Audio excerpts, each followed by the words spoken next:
ताज्या व महत्त्वाच्या घडामोडी जाणून घेण्यासाठी चॅनलला सबस्क्राइब करा व बेल आयकॉनला क्लिक करा।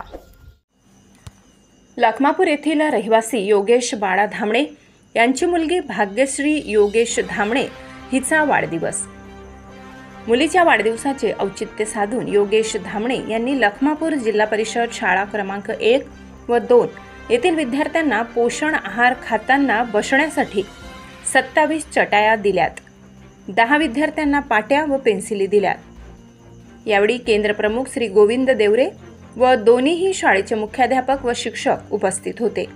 यावेळी श्री मेधने सर यांनी कार्यक्रमाचे सूत्रसंचालन केले। केंद्र प्रमुख देवरे सर यांनी धामणे दादांचे मनपूर्वक आभार मानले। तसेच सामाजिक कार्यकर्ते योगेश बाळा धामणे यांनीही त्यांचे मनोगत व्यक्त केले। वृत्त संकलन विभाग, गर्जना न्यूज, लखमापूर।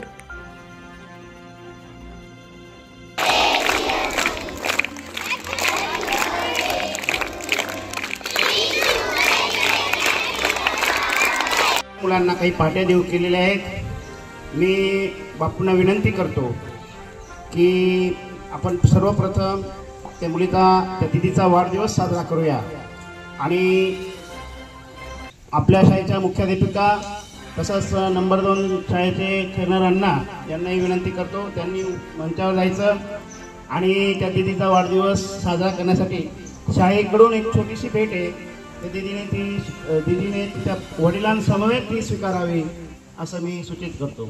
चला मॅडम।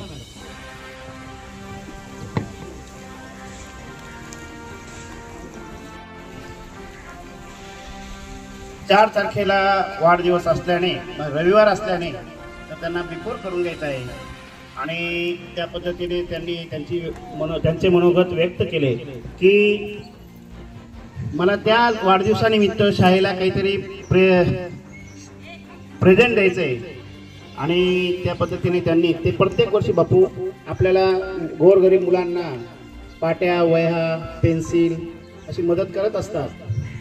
तर ह्याही वर्षी त्यांनी वाढदिवसानिमित्त अत्यंत असं महत्त्वपूर्ण हा निर्णय घेतलेला आहे। आपल्या मुलांना पोषण आहार, ज्यावेळेस आपण मिड डे मील देतो जेवणासाठी, वरांड्यात मुलं बसतात त्यावेळेस त्यांना बसकर म्हणून त्यांनी चटाया दिलेल्या आहेत। एका चटाईवर जवळपास माझे सहकारी बंधू हांडे आणि आजच्या कार्यक्रमासाठी खास ज्यांनी हा कार्यक्रम घडवून आणला असे आमचे लहान बंधू बाळाभाऊ धामणे आणि आजच्या दोन्ही शाळांचे मुख्याध्यापक, सर्व शिक्षक बंधू आणि भगिनी आणि माझे विद्यार्थी मित्रांनो, मी आजच्या नियोजित वेळेपेक्षा 15 मिनिटं उशीर झाला याबद्दल मी शिक्षकांची नाही पण सर्व बालकांची मनापासून मी माफी मागतो। कारण मी उशिरा सहसा होत नाही किंवा उशीर करत नाही, परंतु रस्त्यात एक छोटा कार्यक्रम चालू होता तुमच्यासारखा, त्यांनी आग्रह केल्यामुळे मला तिकडे वळून जावं लागलं म्हणून मी उशिरा झालो। त्याबद्दल मी त्यांना लहान बालकांची दिलगिरी व्यक्त। दुसरी गोष्ट, आज या कार्यक्रमासाठी बघा बाळाभाऊंनी जो मनाचा मोठेपणा दाखवला की माणसाजवळ किती श्रीमंती असावी, किती पैसा आहे याला महत्त्व नाही, तुमच्यामध्ये देण्याची प्रवृत्ती किती आहे। आजकाल काय समाजामध्ये घेणं आणि देणं 2 प्रवृत्ती असतात माणसाला। घेणारे भरपूर असतात, देणारे बोटावर मोजण्या इतके असतात।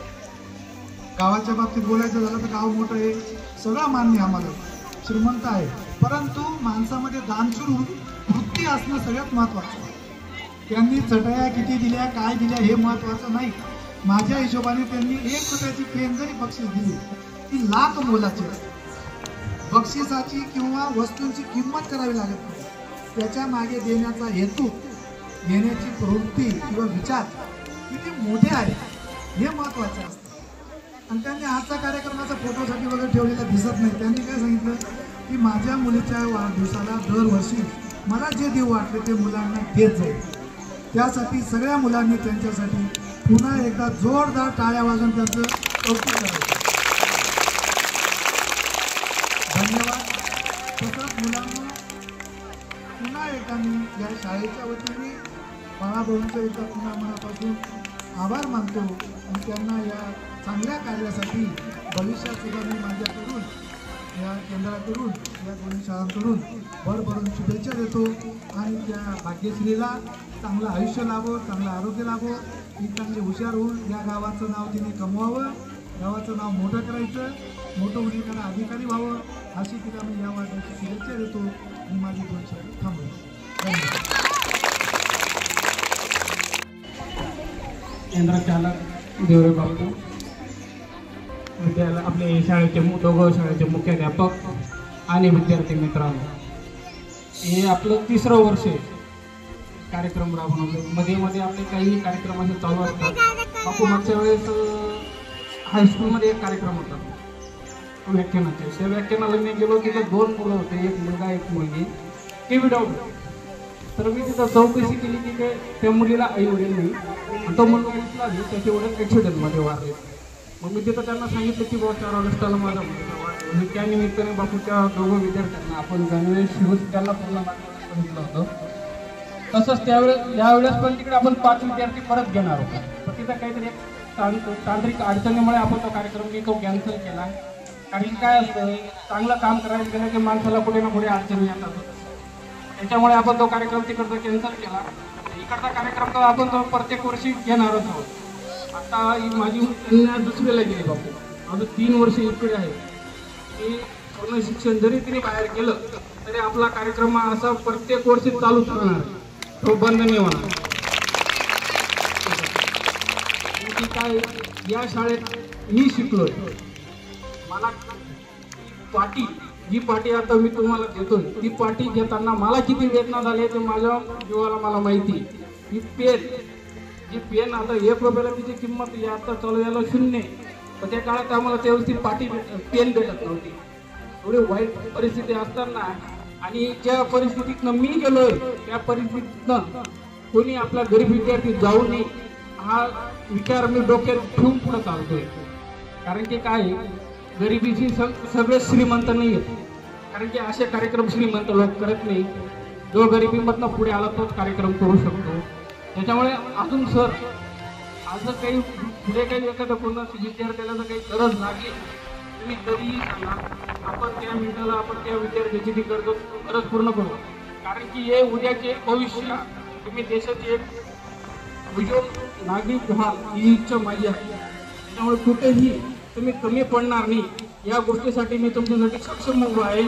मला इथं वेळ दिला त्याबद्दल शाळेचे खूप खूप आभार. धन्यवाद.